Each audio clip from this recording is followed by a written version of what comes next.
there are some people who corrupted or who performed witchcraft operations on those wedding gifts. Because one of the gifts that we received was a screwdriver. Screw. Ile screw. Unaona ile msumari? Yes. Hiyo msumari ya screw imewekwa kwa envelope na imefungiwa. Another gift that we received was a very smelly, an old and smelly 100 shillings note. Okay? And also we received a blanket, a woolen blanket that later on it caused the death of our child. So sasa tukafanya wedding hiyo Sunday. Okay. Tukaimbiwa tena ile ka wedding, tukakuja tukafanyiwa harusi. From that time to today. But eventually my wife said, I've decided to do prostitution. I'll leave him and go and be a prostitute. What? In your presence? And in my presence. In the chief's presence. Hii ni mambo ya nyumbani lakini naongea. Nitaongea. Labda tungeua.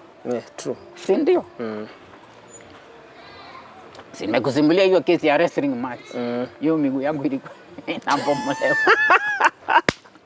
Nani anabomoa mguu? Ni bibi. What happened?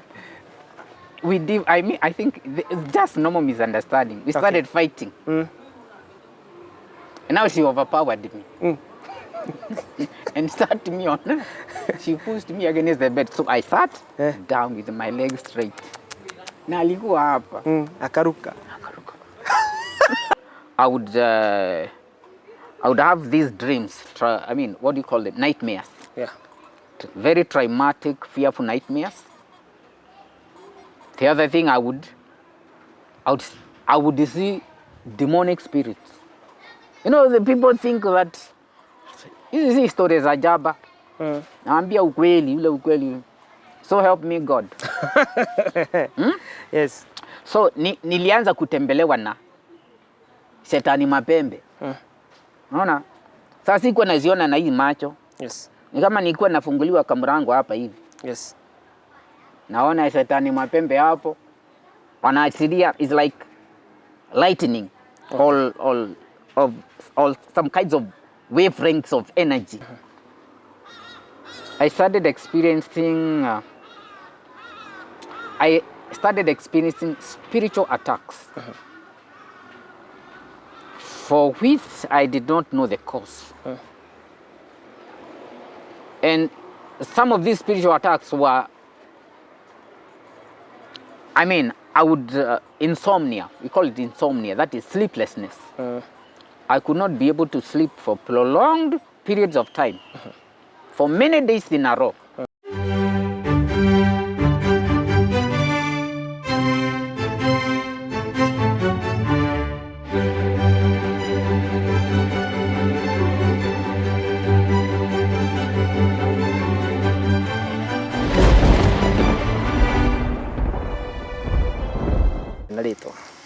Yes, ningetaka kuwasilimu nyote katika jina la Yesu kwa sababu mimi nimeokoka.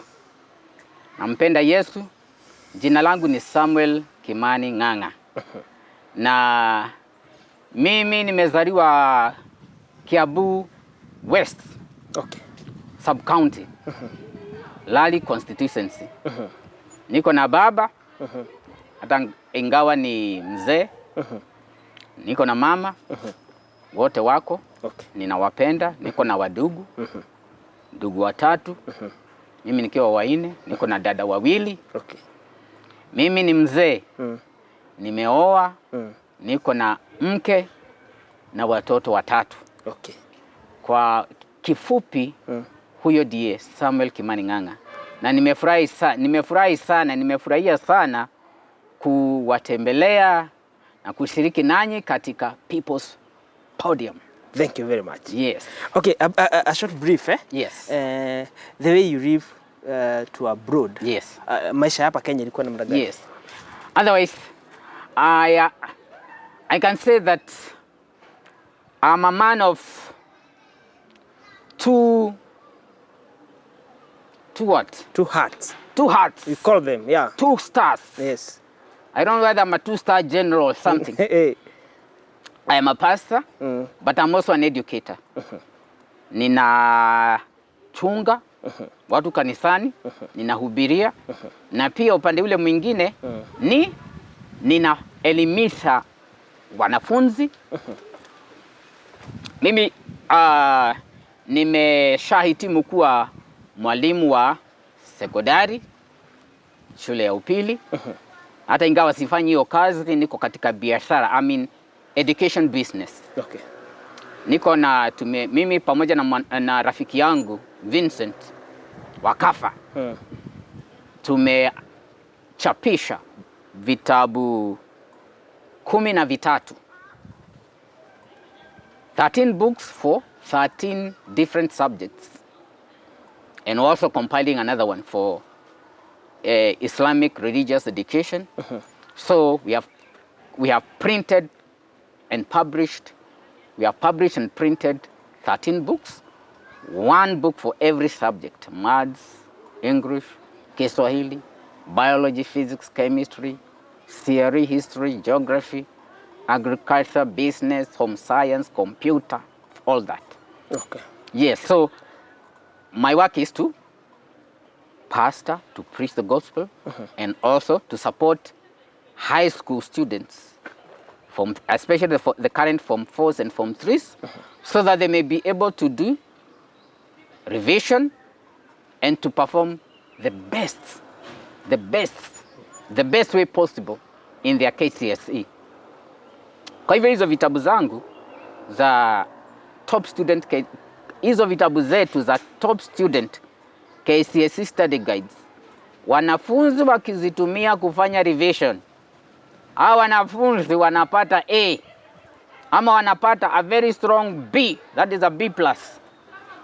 Na wanafunzi wanaingia chuoni. Mahali popote zinaenda, yes, hiyo shule inapita. Thank you. Now, yes. Before you go to maybe your spiritual world. Spiritual matters. Yes. How did you get yourself in US? How was the journey? Okay. Mimi nilisomea, I was a pupil or a student at Gituamba Primary School in Gituamba, Lali constituency. And I performed very well. Yes.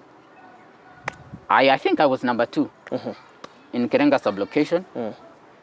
I managed to get admitted at one of the best schools in Kenya, Kiambu High School. Yes. I passed also. I was admitted at Egerton University. Yes. Where I graduated. Yes. With second class honors, upper division. Pursuing which course? I was pursuing Bachelor of Education Science. Okay. That is biology? Biology and zoology. Okay. That, I mean, biology option, that is botany and zoology. So after that, my aspiration was to advance in environmental science. But I also had what we call business acumen in me. So I decided to go and study in the United States. Okay.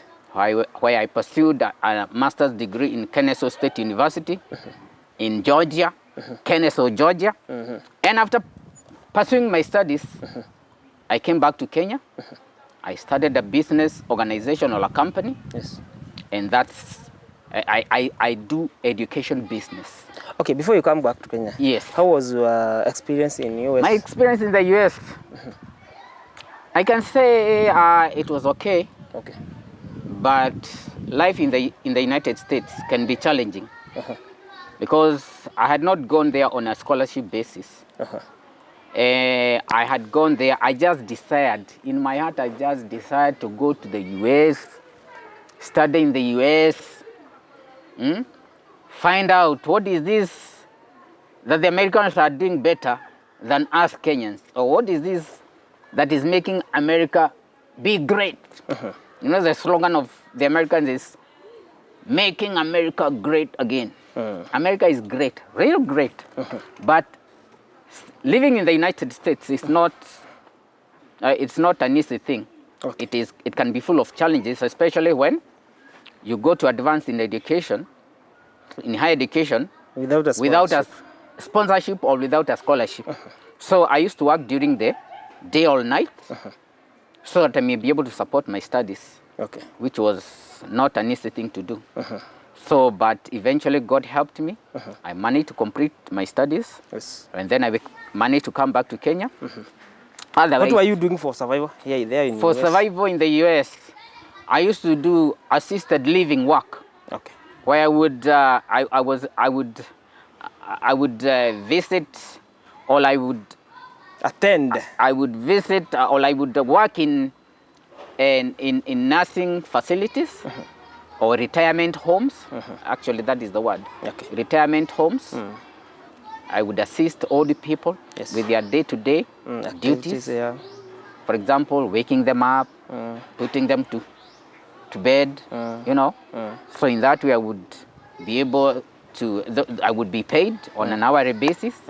Then after that, I did security work. Okay. When I was fed up with assisted living work, so I trained as a security service personnel. They trained me. I worked with Urgent Bright Security Services. And I would be posted here and there. Okay. Just like the regular security. Here we call them security guards. But over there we call them security officers. Okay. So I used to be a security officer. Okay. And then after doing all that, I would support myself in school. And then I managed to come back after that. For how long? I was in the US for 7 years. 7 years, eh? Yes. How was your experience with, in the world of love and what have you? And bearing in mind you are still young. Yes, actually. Genetic. Yes, I was young and energetic. Yeah. I think I was in the United States when I was from when I was 24 years. And life in the US, I grew up in a Christian background. Okay. So I grew up in the Sunday school. I had been taught with regard to things pertaining to Christianity, the fear of God. So when I went to the United States, my focus was studying, working and studying, working and learning, and completing my business. Okay. After that, I came back. Although there were challenges, I can say there were challenges. When young women see that you are mature and you don't know that you are matured, you are ready to marry, and you are not conscious. I was, I can say, that idea of marrying was not with you. was not very much with me. And so, in my mind, sikuwa na hiyo akili ya kuoa nikiwa Marekani. So, wanawake wakiona, wasichana wakiona, hapa kuna kimutu kinaweza kutuoa. So they would come to me, they would visit me wherever, there you rent your own apartment. Yes. They would visit me. But my mind was not there. Okay. So they thought I was so proud. They would tell me, you are very proud. You are so self-centered. But they did not know that probably that sense of marrying had been put off in one way or the other. That's why I married late. I married at 38 years. Okay. 38 years. Yes. So I'm a husband of one wife with three children. So, and then when I came back to Kenya,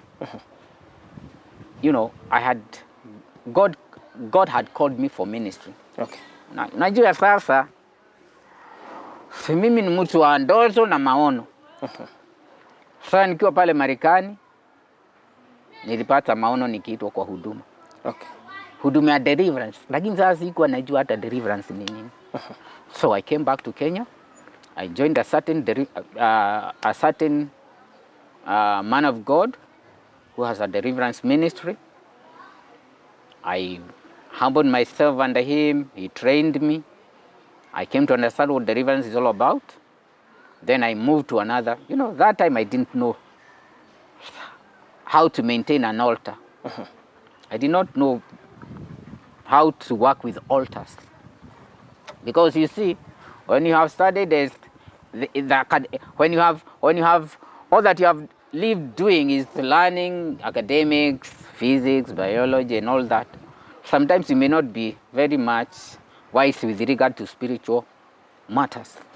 So when I trained in that, under that man of God, I moved to another pastor who was also doing deliverance and prophecy ministry. So I worked there as a pastor, but that is where I also married my wife.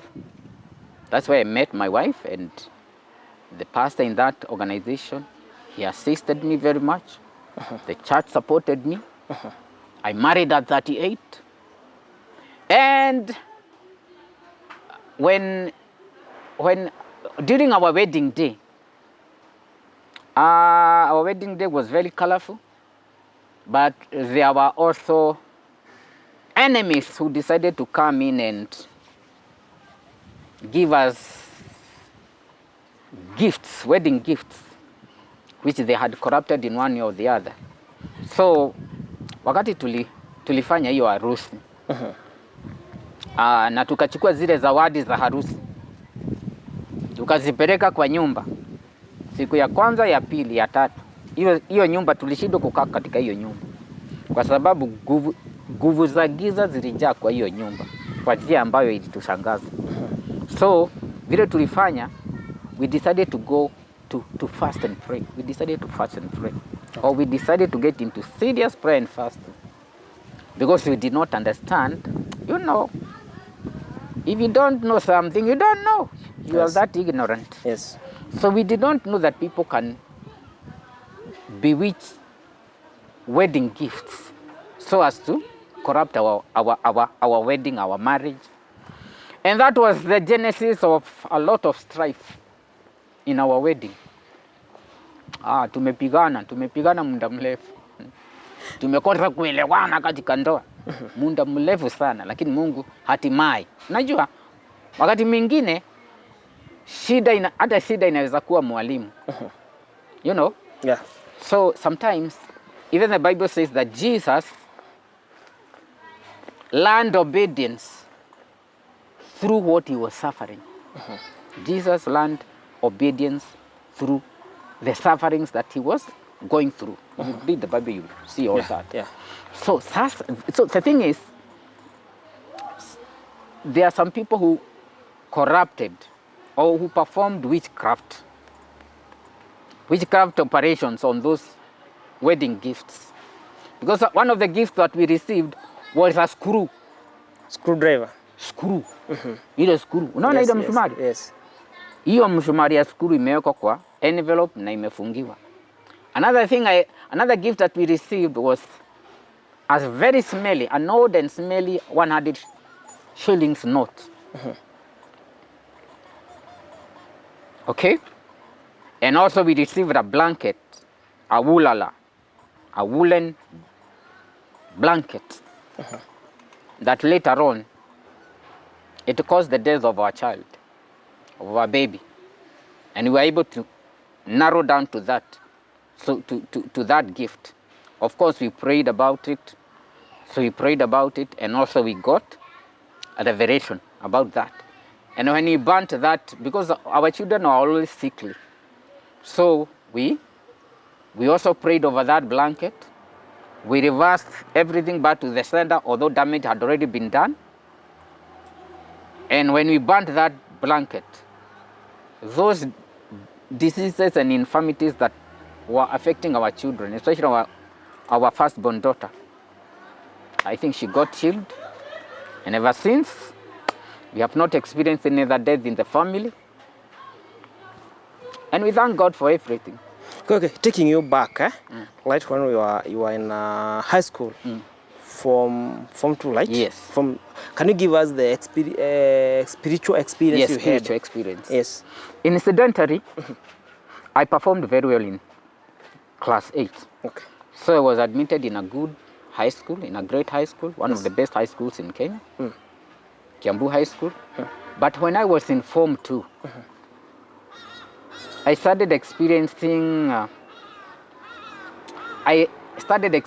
spiritual attacks, for which I did not know the cause. And some of these spiritual attacks were,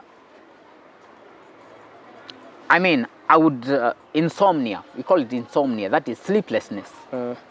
I could not be able to sleep for prolonged periods of time, for many days in a row. And when I would sleep, I would start hallucinating. What I learned, especially in agriculture, would start rewinding in my brain. And that was it was not very a good experience. Yes. So I started hallucinating. The other thing is, I would have these dreams. What do you call it? Nightmares. Yeah. Very traumatic, fearful nightmares. The other thing, I would see demonic spirits. The people think that hizi stories za jaba. Naambia ukweli, ule ukweli. So help me God. Yes. So nilianza kutembelewa na shetani mapembe. Unaona? Sasa sikuwa naziona na hii macho. Yes. Ni kama nilikuwa nafunguliwa kamrango hapa hivi. Yes. Naona shetani mapembe hapo. Wanaachilia is like lightning. Okay. All some kinds of wavelengths of energy. Okay. They would pump them into me. And it was not a very good experience. Okay. So the other times when I would sleep, I would see myself falling into a black hole, what I would call a bottomless pit.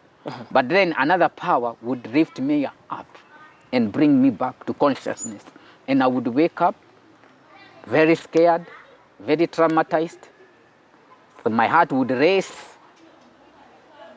And I also started having, heart palpitations, irregular heartbeats and all that. And I would share that with a close friend who used to encourage me. He's my namesake. He's also called Kimani, but Daniel for that matter. And I would wake him at night. He would help me spend some of the hours awake at night. So and incidentally, I would also experience a lot of pains. Like pains like pneumonias, kind of pains.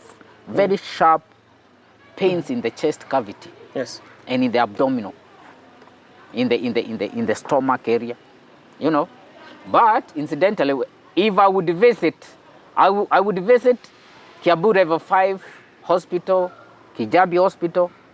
They would try to do all their diagnostic tests on me, but they would not find the crew of this disease. They would not find this. They didn't know what was what was wrong with me.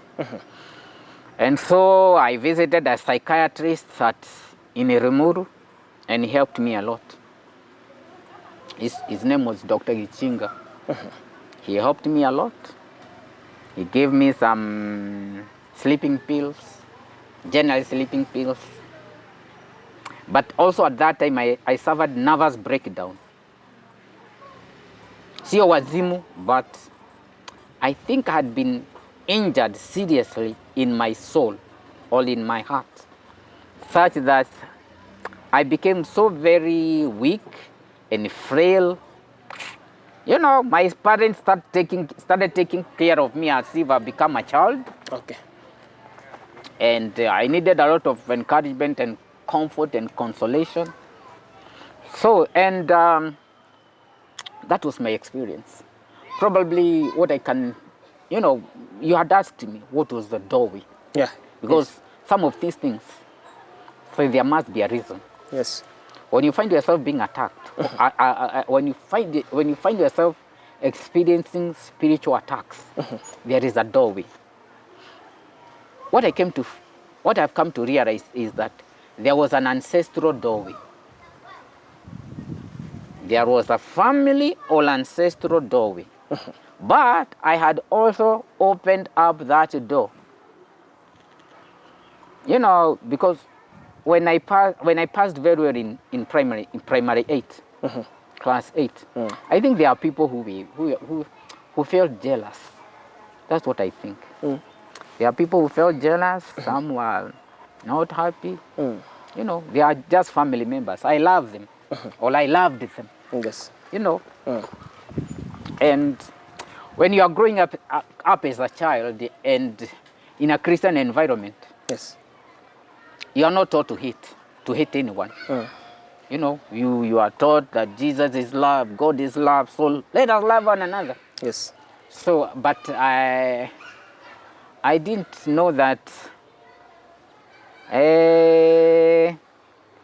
nyumba nyumba ni moshi ama nyumba inaweza kuwa moto. Yes. You know, there are some of these family misunderstandings, mass family differences, the Raj family now. battles, Yes. extended family battles and all that. So, and I think I opened that doorway. Okay. You know, there were some relatives I love very much, or I used to love very much. Okay. And right now they have passed on. Unfortunately, I love them even now, but they passed on anyway. So, and my mother would tell me not to go To their place. to that place, not to go to that place. But myself, I felt that my mother probably was envious about them, or did not like them, or hated them. So I did not see any reason of not visiting them. Okay. So, and I would visit there. And I could say, and mimi sitaki vita ya mtu. Okay. Mimi naongea ukweli wa Mungu, ukweli wa Mungu, so help me God. So, nikienda mahali pale, huyo mama yangu alikuwa ananiambia, Kimani, nasikia kufanya mbaya, lakini nguvu za Mungu zinanikataza. And you know, I was just so naive. I did not even care what she was saying. Okay. Because I had not that. Now the relative now. Yes. Okay. The relative would tell me, sometimes I want to do evil, but God's power overcomes me. So one of the days, and my mother actually would forbid me to visit them. But now I thought my mother was getting out of. I mean, I think she was hating them for whatever reason.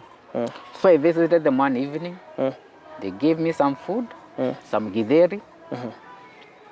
And then when they handed it over to me and I started eating, both of them, you know, they're like my father and mother. They left me in the kitchen and went to the sitting room. No, some of these houses had a village kitchen. setup. Yeah. Yes, they had a kitchen outside and a sitting room in a different house. Yeah. And they left me eating there, although I was wondering, why have they left me and so unceremoniously? So anyway, I cleared up the plate. I joined them.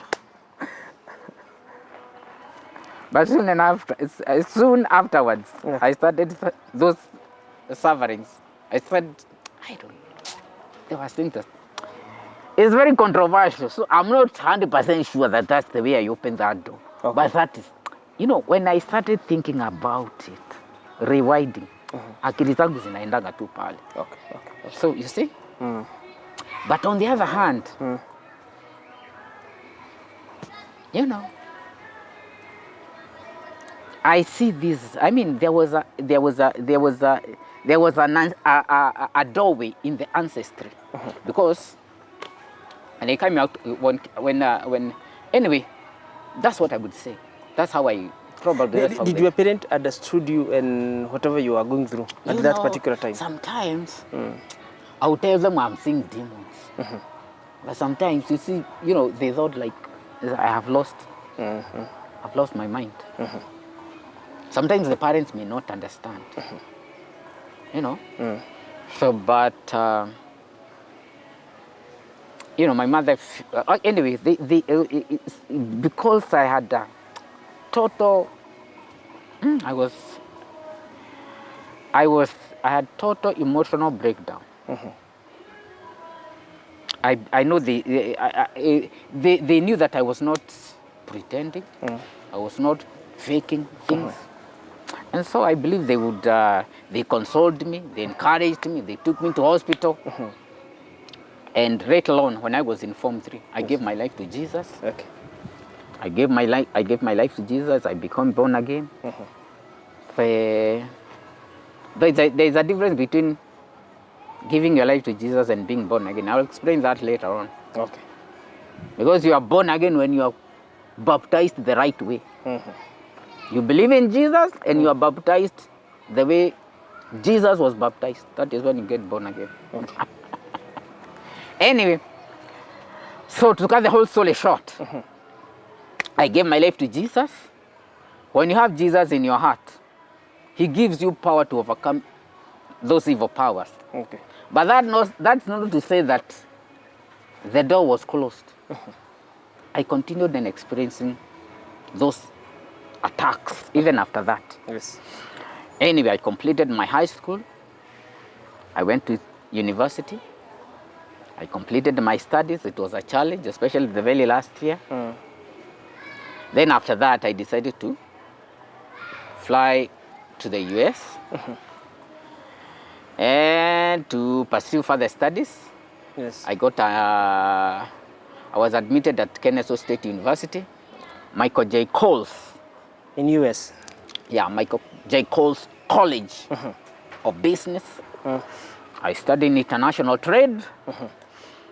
And I worked a little bit in the US, and then I came back unceremoniously. So... How did you come back to Kenya? Are you deported or something? No, I was not deported. I was not deported. No, I was not. I'm not among some of those who are deported. And I just felt, I mean, what I am telling you, what happened is that I felt the spiritual realm became so hostile. That's how I can explain it. Yes. Anga ilichafuka. Unaona anga ya kiroho ilichafuka. And because I used to be so prayerful, hata huko. Yani the spiritual realm is like the spiritual realm was activated against my life. And I started experiencing spiritual battles with the who is who. Wale waganga sugu. Amerika iko na waganga. Wale wachawi. Wachawi wabaya sana. So, I used to be very prayerful. There was a time I became so prayerful. And when I would pray, fast and pray for long periods of time, ile kamacho ingefunguka. Ana kamacho inafunguliwa. Naona mahali fulani wachawi wako hapo. Wameweka zile mahudi zao za black. Wako kwa sako wanafanya vitu zao. I think they were able now to they were able now to spiritually identify me. Okay. And what happened after that? I think no one can understand me. No one has ever understood me after that. Okay. Mtasema tu Kimani ali ni bangi. Bangi. Kimani alivuta bangi. Yeah, there was terrible conflict. I would experience a lot of conflict in the spiritual realm. Okay. So, and eventually I felt I was told, leave, get out, get going. So, against all odds, because they had, they are everywhere. These agents, they are everywhere. They are in every department of life. Hata hapa. Unaona hata hapa Kenya, wako. These agents of the kingdom of darkness, they are everywhere, even in the church, everywhere. And when they narrow down on you, ni Mungu tu akusaidie. or you fight them back. Okay. So that is called spiritual warfare. We say life is a battlefield. You have to know how to engage the spiritual war and fight and overcome. Okay, back now to the story after marriage. Yes. The marriage was not that smooth. Yes. Disagreement here and there. Yes. Then for how long did this continue? It has, okay. And the most, you know. Yes, critical. Those critical areas, in that those marriage. critical incidences. So, I did my wedding in one of the churches. The bishop or the archbishop supported me. With the church elders, they supported me. And because there was still a lot of resistance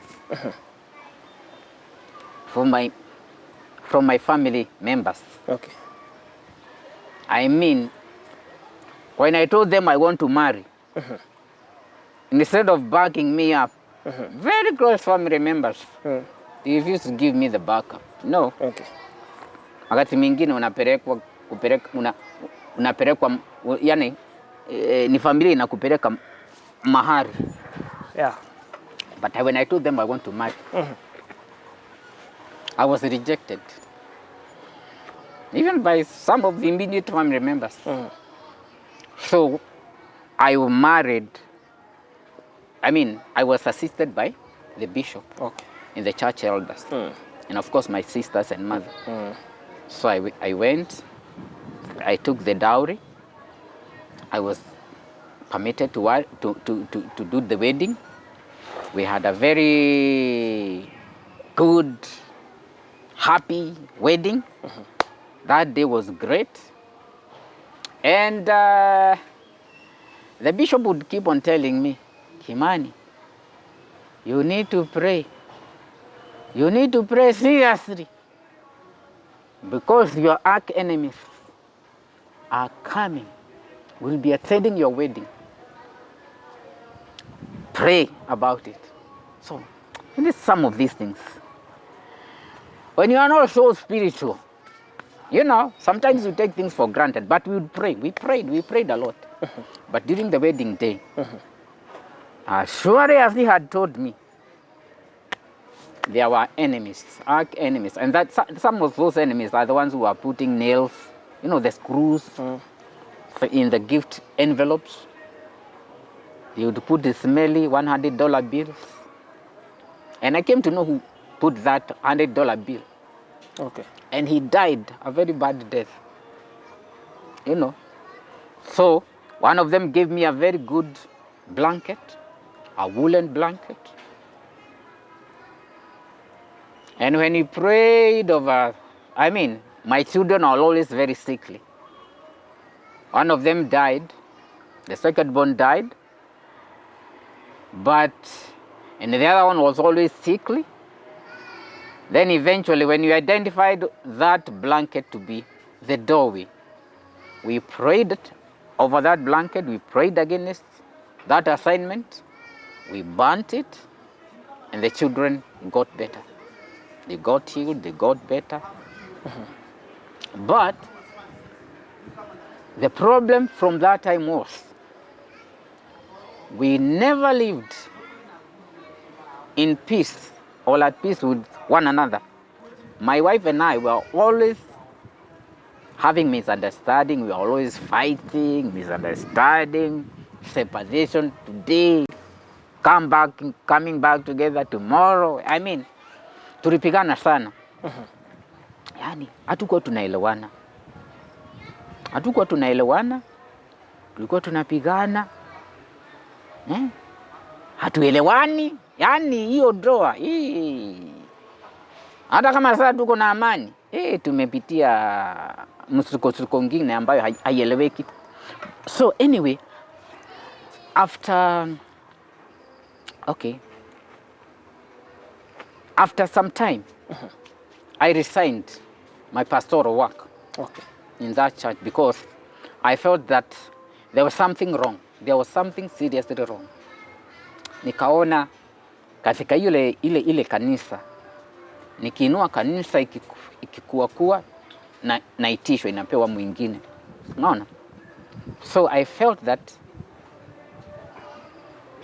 whatever I'm planting, I'm not being permitted to harvest. Okay. Nikipanda huduma siwezi kuifurahia. Yaani ninanyanga inapewa mwingine. Then on this other thing, I felt that our marriage was I mean, ndoa yetu ilikuwa kikwazo. Sasa nilikuwa nataka kujua ni nini kinaendelea hapa. Okay. Katika ile hali pia, unaona, hatuelewani na mke, but nikaona nimeingiwa na roho ingine ya usherati. So I had to go back to the bishop and tell him, mimi nasikia na ninaona na ninahisi nimeingiwa na roho za usherati. Sasa nilikuwa namwambia niombee hii roho iondoke. Okay. Aliniombea kweli. That's story for another day. So the thing is,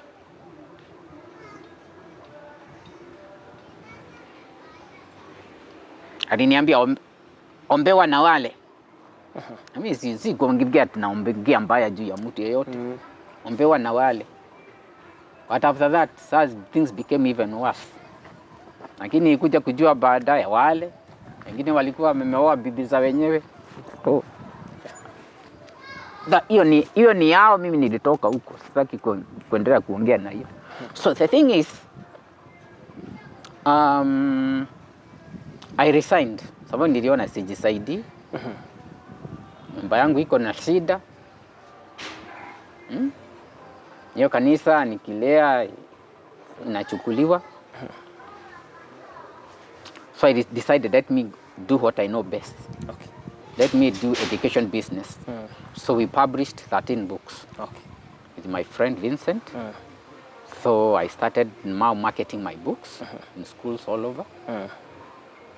My books are called Top Student KCC Study Guides. Okay. So that's the kind of work I've been doing from that time when I resigned. So, but now, kile ningetaka kuzungumzia, unaona hii kutoelewana katika ndoa, hii vita katika ndoa. Which was the most critical incidents you can remember? You know, what I'm saying is these critical incidences. Naweza sema okay, you know, watu wakikosana mpigane, wakati mwingine si mke kwanza atakuacha. Yes. Anaenda lakini anaenda kwao. You know. Alikuwa ananipenda, mimi nilikuwa nampenda. But there was something in between here that we could not troubleshoot. Hatukuwa tunajua sasa jinsi ya kukabiliana na hiyo jambo. Okay. So tulikuwa tunaenda tunamwambia askofu. Askofu. Hey. Hatuelewani. Saa yote ni mabishano tunapigana. Tusaidie hapa. Paka akachoka akatuambia mkitaka kuachana ni sawa. Sasa hapo tukaangalia tukaona hapa. What about other marriages in the church? Yeah, that's a very good question. What you came to understand is there was a lot of divorce in that church. Okay. You know, after wedding, those weddings which were performed on that altar, I don't know what was happening. Even people who came wedded in the church, there was a lot. There used to be a lot of divorce. You know, I left that church long time ago. There was a lot of divorce in that church. Those who wedded in that altar, I remember the one who wedded ahead of me, they divorced. They had twins. He divorced. I don't know whether they reconciled. I don't know. Those who married after me, many of them have divorced. So we decided to move out of that ministry and seek for solution or healing for our spiritual lives and healing for our marriage. So we visited several pastors until we were able to identify the problem. So there was in fact, kile ningetaka kusema sasa kwa lugha ambayo itaeleweka. Tulipoona hiyo madhabahu haisimamishi ndoa. Na mimi siongei ubaya wa mtu sababu hata sijasema ni wapi. Yes. Na mimi nisipigwa vita. Na wale wananitumianga roho ya kifo. Wanajua vile kunaendeleanga. Mimi sitaki kupigwa vita na mtu. So nilipoona sasa kuna shida ambayo labda inatoka kwa hiyo madhabahu. Nilienda kwa madhabahu nyingine. Nikafanya harusi tena na mke wangu kwa hiyo madhabahu. Second marriage now. Wedding. Second wedding. Second wedding. Same husband. Same wife. Same man. Same lady. Second wedding. Because tuliona, let us move our wedding from that altar to this other altar. Okay. Because of that, kwa sababu ya hiyo tulikuwa tumeona. Hiyo phenomena tulikuwa there was a lot of divorce. So na sisi hatukuwa tunataka kuachana. My wife loves me. She loves the marriage. She loves the children. It's only that there was a lot of misunderstanding. So we decided. So we identified a certain pastor.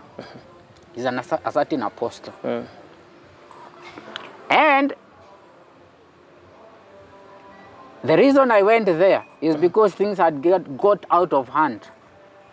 I mean, nataka kuongea kinaga ubaga. Nijisaidie na nisaidie mwingine kwa sababu unaona wakati huu ni wakati haueleweki. Si mabwana wanauana. Yes. Mabibi na mbwana wanauana. Death all over. Si unaona? So mimi nataka kuongea kwa sababu isingalikuwa ni Mungu ambaye alitusaidia. Labda tungeua. True. Si ndio? Simekusimulia hiyo kesi ya wrestling match. Hiyo miguu yangu ilikuwa inabomolewa. Nani anabomoa miguu? Ni bibi. What happened? I think it's just normal misunderstanding. We started fighting. And now she overpowered me. And sat me on. She pushed me against the bed. So I sat down with my legs straight. Na alikuwa hapa. Akaruka. Hii miguu. Lakini yuko na hospitali. Mungu alitengeneza. It was so bad. It was bad. Imagine hii mguu. Hii goti iwe inaenda hivi sasa. Inapinduka. Haikufika hapa but almost there. Hizi tendons zingekatika. So I suffered for the next like 1 month. Sikuwa naweza kutembea. But I got healed. Hata kama once inawe nasikianga kauchungu. Shanjua hiyo inanisaidia kujua vita ya ndoa si mzuri. So anyway, we had a lot of nasty incidents which make us happy and laugh a lot today.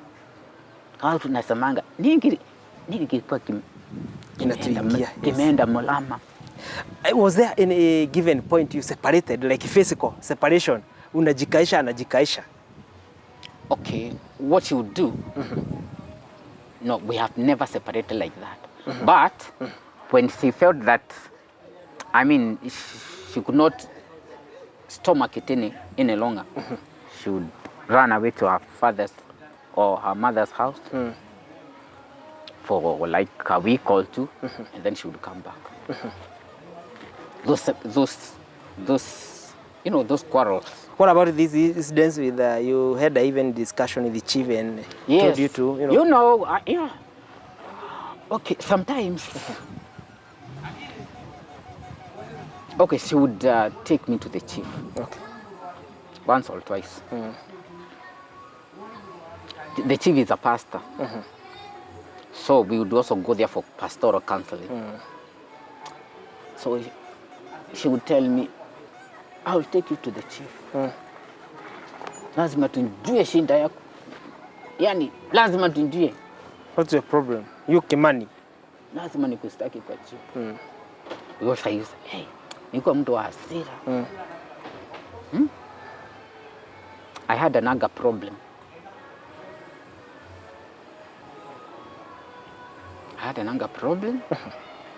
So, it's a psychological thing. Okay. But that's not an excuse. Hii hasira inakuanga manifestation ya roho chafu. Kuna kuanga na under the anger, there are some underlying issues until you bring them out. Yes. You know, that's how you can be able to handle that issue. So anyway, there was my wife loves God, and she's very prayerful. She's very dedicated in the church that she attends. You know, she's very dedicated to the in church work even today. Yes. She's one of the praise and worship Team leaders. Team leader. Yes. So she loves God even today. So when these misunderstandings would come, when these fightings would take place, she has taken me to the chief twice or thrice. The chief is he's a friend. So he would counsel us. Yes. He's a very good man. Okay. He would counsel us. But there is this one time, she prayed and fasted for quite some time. Okay. Sijui katika anga ya kiroho alifika wapi. Tukakosana. Kuna kitu nilimwambia akajibu vibaya. So nilimpiga mweleka nikamweka chini. Kamuza unacheza na nani?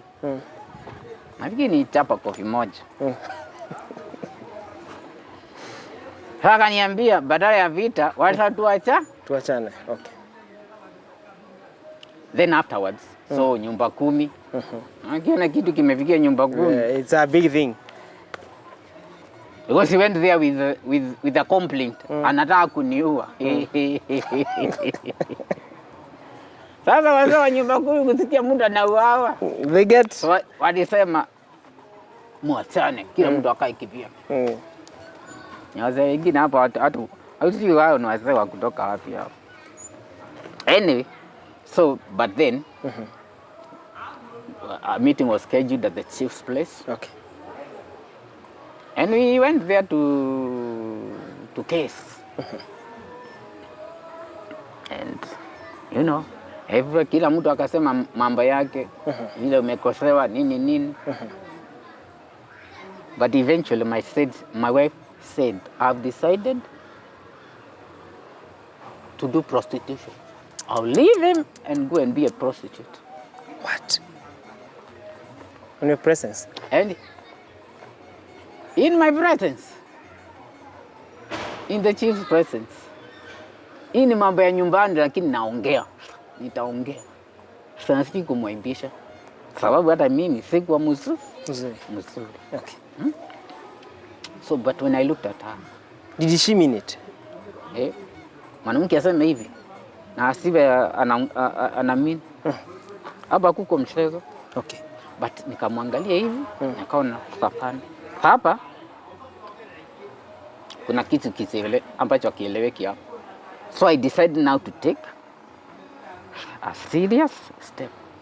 Hatua ambayo sio ya kawaida. Hapo niliona saa tumebishana. Tumejaribu kusaidiwa, you know. Ile bishop alituambia mkitaka kuachana mwachane. Hiyo kitu ilitofuata. Unaona? Ndoa zingine hapo asisimami. Sisi tunataka hii ndoa, tunapenda watoto wetu. So I decided now to visit another pastor. He's an apostle. Yes. Si ati mtu you know, hata hajulikani. But niliona, you know, he prayed for some other pastors. Or I can say they are they are very committed pastors who are also in the area of deliverance and spiritual warfare. Kuna mambo mengi ambayo yanaendeleanga na kuna wale ambao wanaitatua. Yes. So I saw him, counseling those pastors, praying for them, and he identified exactly what was causing those spiritual conflicts in the lives of those pastors. So I left home, wherever I'm staying right now. Yes. I visited that pastor. I wanted now I shared with him that problem. He told me what the other bishop was telling me. Aliniambia ni misingi ya kwenyu mibaya. The same ones. Akaniambia kwenu kuna madhabahu mbaya. Na hiyo madhabahu lazima ubomoe. Nikamuuliza nitaibomoa namna gani? Akaniambia madhabahu, this is what he told me. Yes. Madhabahu inainiruanga na dhabihu. Hiyo madhabahu nakuambia mbaya iko kwenu. Na ni ukweli. Si yule alikuwa ananiambia lakini hakuwa ananieleza what to do. Yes. So akaniambia madhabahu inainiruanga na dhabihu. Unajua sasa ukiwa maisha yako yote huko shuleni hatuko tunajua hizo vitu. Madhabahu inainiruanga na dhabihu. Na madhabahu inabomolewangwa na dhabihu. Sitaendelea zaidi hapo. Hapo ndipo tutaanza baadaye. But yes. So akaniambia vile tutafaa na tukabomoa. Let me tell you. Si aliniambia Friday. Hata nilisema sirudi nyumba huko. Nilisema kwanza nitulie kwa hiyo kanisa. Si aliniambia Friday. Na hiyo pastor Sunday asubuhi mimi huwa naona vitu. Niliona malaika amekuja ameniambia. So sasa unajikuta unaona kale kawido nilikuwa nakwambia. Yes. Sasa unajiona ukiwa mahali fulani. Niliona nikiwa kwa kaburi ya baba ya babu yangu. Kaburi ya baba ya babu yangu upande wa baba. Ashapo napigana na mizimu ingine. Mizimu hizi, ancestral spirits. Yes. All ancestral demons. So, and they were not few. Nikaona nimepambana nazo. Huyo malaika akanisaidia kuzi-overpower na kuziua zote. Nikaona zimeingia huko chini, zimeenda. Huyo malaika akaniambia, unajua, nikiongea mambo ya malaika, mimi naona nimewahi kuona mapepo na nimewahi kuona malaika. Huyo malaika akaniambia, hiyo ndio madhabahu. Imeisha. So, then after that, the thing is, within 1 week, na mimi sikuita mke wangu, kule alikuwa ameenda kukodisha nyumba. Alitoa vitu zake huko bila kumwambia, akarudisha kila kitu kwa nyumba. Then from that time there is peace. For how long? In fact, unaona sasa alipofanya hivyo. Ama unaona nimeombewa Sunday. No, Friday na Sunday asubuhi nikiamka nikaona hiyo madhabahu imevunjika. So sasa pastor aliniambia hebu mpigie simu akuje kwa church. So nikampigia simu, hakuwa anachukua simu zangu. Nilikuwa blocked, sasa nikampigia na namba ya mtoto. Nikaingia. Unapita kawaru. Nimeblokiwa. So akachukua simu nikamwambia mchungaji, hebu chukua. Akaniambia, "Yunus, habari yako? Tuko hapa na Kimani. Kuja kwa church. Tukitaka kuja kwa church." Akakuza. Tukafanywa counseling. Kaambia shida si huyu. Shida ni madhabahu ya kwao. So sasa tukafanya wedding hiyo Sunday. Tukaimbiwa tena ile ka wedding, tukakuja tukafanywa harusi. From that time to today. So harusi kafanyika. Tukatoa harusi kwa ile madhabahu. Mke wangu ameitwa ni mchungaji. Amekuja kwa hii madhabahu sasa. Tukasema. Mchungaji akaitoa kwa ile madhabahu. Akaileta kwa hii madhabahu. Unaona? Yes. Tukafanya harusi tena. Na kutoka hiyo siku mpaka wa leo kuna amani. So many challenges we are facing in life, it is not our failure. Let me tell you.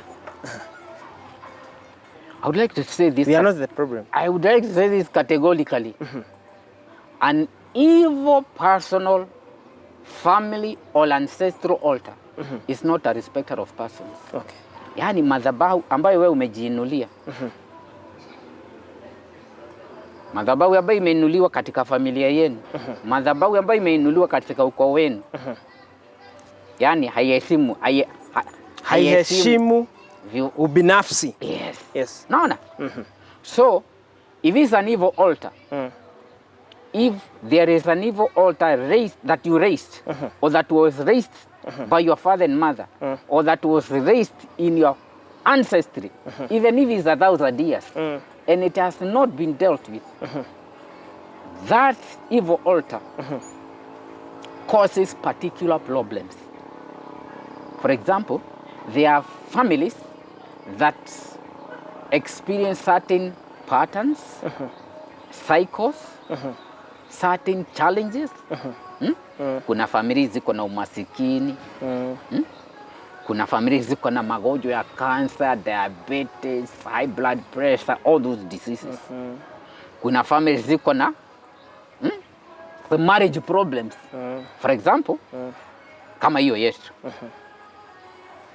Sitaki kuongea sana, nisiambiwa nimeaimbisha watu. Hata baba yangu amepitia hapo. Sitaki kuongea. Haya, family problems. Kuna ingine ni barrenness, infertility, Yes. premature death. Wengine wanasoma hawana kazi. Wengine hawezi pita hata class 3 ama class 7, Yes. ama grade 9 hawapiti. Yani wengine ni ulevi, wengine ni umalaya. Wengine ni wachawi, unajikuta ukifanya uchawi. Kama mwingine tumeona mahali. Ama wengine. Yes. Wengine uchawi. Is an ancestry. Yani is an evil family altar ya mambo hayo. So unajikuta wewe umeingia kwa shida. For example, premature death, watu wanakufa. Yes. Premature death. You know, premature death in the family si kitu ya kawaida. Umaskini kwa familia si kitu ya kawaida. Ulevi kwa familia si kitu ya kawaida. You know, infertility, barrenness, vitu kama hizo. So all these families, you know, every family in Africa iko na shida fulani. Okay. And that is now where the ministry of, that is now why salvation and deliverance is necessary. Okay. Give us your number so that we can wind up for today. So, my number is 0725 26 86 60. 07 0725 26 86 60. Na vile nimewambia, mimi niko na nyota mbili. Hata ingawa ninaitwa niingie kwa nyota moja peke yake. So I'm a pastor, but I'm also an educator. Yes. I'm launching my ministry. Okay. My ministry is called Jesus Lifeway Ministry. We are launching it. Okay. Even right now, I'm launching it in this platform. Yes, sure. And I'm requesting for your support. Yes. I'm also requesting those who are in Tharaka Nithi County, Chogoria, Meru, Gobo, all those areas. You have my number there. Come to Chogoria, tuanze kuinulia Mungu madhabahu mazuri pale, si madhabahu ya ukora, madhabahu ambayo itatusaidia sisi wenyewe. Yes. The other thing, I'm an educator. I mean, before I get to education, so nasema hivi, mimi niwapandia ya rohoni, si hata mimi unimbadie ka kitu kadogo, ninunue ka chai, ninunue kahawa, ka maji, niya kahawa, fanya kakitu pale na Mungu atakubariki. Yes. So the other thing, I have these books. These are excellent revision materials. Wale watoto wako form 4, yule mzazi yako na wanafunzi form 4 na form 3. Hizi vitabu shule zile kuna mahali popote shule hizo vitabu zinaingia, watoto wanaongoza. So but we are encouraging parents to assist their form 4 students, their form 3 students na hizi vitabu subject zote. Kila kitabu ni 1000. Zinaitwa aje vitabu? Zinaitwa Top Student KCSE Study Guides. Na zimeandikwa na watahini shupafu. Wale wanatengeneza hiyo mtihani, wengine wale wana set hiyo mtihani. So hili ni kusema ukipitia hizo, mwanafunzi akipitia hizo vitabu amepitia kiwango kikubwa sana, percentage kubwa sana ya mtihani. So nunulia wanafunzi hiyo vitabu, 1000 shillings for every book. Mwanafunzi anapata a very strong B+, na anaweza kufuzu kuingia chuo kikuu ama chuo kingine. So for that reason unaweza ongea na mimi katika WhatsApp ama kwa hii namba 0725 268660. Ununue vitabu, usupport People's Podium Ministry. Yes. Na Mungu atakubariki. Thank you very much. Thank you. We hope you are going to have You're part welcome. 2 very, very soon. Yes. Part 2. That is it. And I would also like to have your, maybe in the 3rd episode, we don't mind to have your wife here with us. Yes. I hope you are going to organize for that. I will organize and she will come. Thank you very much. Yes. Okay. So Mungu akubariki. Amina. Na tumefurahia. Thank you. Asante.